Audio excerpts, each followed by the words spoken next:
After watching the Premier's address last night, Alberta's NDP have this to say: cut the bullshit and call the election. Danielle Smith and the UCP did not campaign on 9 new referendum questions.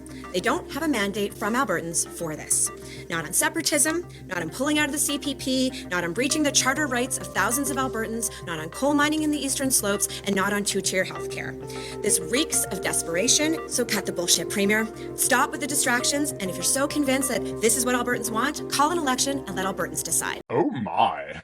This response from Alberta's NDP was breathtaking. I had to double check that I was still gay after watching this. I am, but this statement was a work of art. The party has lately been using Raki Pancholi to speak to voters in Alberta, and it's savvy on so many levels. First, being she seems to believe what she says. You can have all the right policy stuff and you can have the best plan, but if you can't communicate that to voters, they will tip you upside down, drop your head in the toilet, and flush. We've seen with Mamdani in the US that having someone who doesn't just rattle off talking points, but who actually believes what they stand for, that resonates with voters. Speaking of believing what she says, the choice to label Danielle Smith's corruption as bullshit reads as authentic, and that is a good strategy, especially if you're in Alberta. For way too long, politicians on the left have tried to be teachers' pets of politics while fighting against absolute sociopaths. The NDP can't possibly hope to outfake Danielle, and they're smart not to try. Instead, by using some of the same sort of language that Albertans frustrated by the criminally mismanaged government that they've been living under, Raki sounds not so dissimilar from frustrated oil patch workers who have been breaking their backs for a company that's stealing from their province, or from recent graduates who know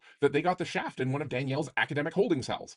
Beyond that, the NDP seem to have learned from one of the few things that Pierre did well when people paid attention to it. People respond well to the opposition calling the Premier a chicken. I mean, she wishes. And it's worth noting that Danielle is scared that Albertans might realize how much money she's been burning through and how little they have to show for any of it. Danielle is a part-time premier and full-time lobbyist. She's had tons of possible resource revenue that she could have taxed, but she was only looking out for the people she respects, the Epstein class. Danielle sold out Alberta's school-age kids so she could put more money in the hands of the monsters that parents stay awake at night worrying about, because she's a monster. Moreover, Nenshi is smart to let Raki go head-to-head with Danielle. In the past, Danielle has been very quick to paint her male opponents as sexist woman haters, despite the fact that she does that weird Elizabeth Holmes thing with her voice that suggests that maybe she doesn't even like being a woman. While Danielle is used to using her gender expression as a weapon, she's generally serving man-spreading in the boys club with a cigar in one hand and an American beer in the other. She's not a guy's gal, she's not a girl's girl. She is a corrupt creep, just like the rest of them. Whereas Raki, she's a lawyer, she's articulate, she's smart, she's funny, and that hair! She's got gay friends. She doesn't need to performatively tell you her pronouns. Her hair lets you know that her friends are Dorothy's friends. So congrats to the NDP for figuring out that this when they go low, we go high bullshit is bullshit, because when they go low, we get clever, and if necessary, we cut a bitch.